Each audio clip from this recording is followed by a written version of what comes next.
Well, actually, we don't know, but even trying to answer it is super fun because it takes us to like all these crazy imaginative places and environments.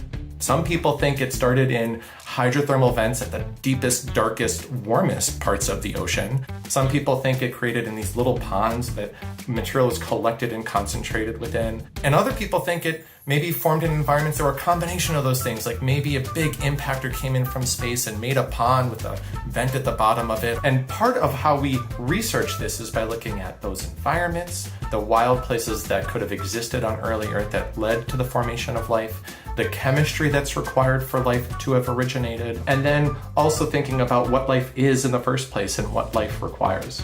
At NASA, we fund the chemists and the geologists and the astronomers and the planetary scientists that you need to bring to the same table to answer those questions in detail. We do that through NASA's astrobiology program.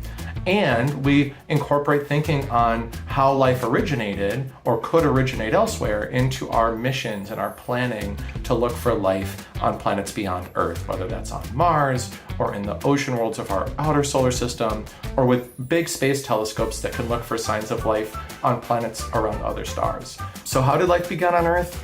We don't know, but we're working on it because it's important both to the story of here, our history of life on our home planet. It's important also for our search for life beyond Earth and answering the other question of, are we alone?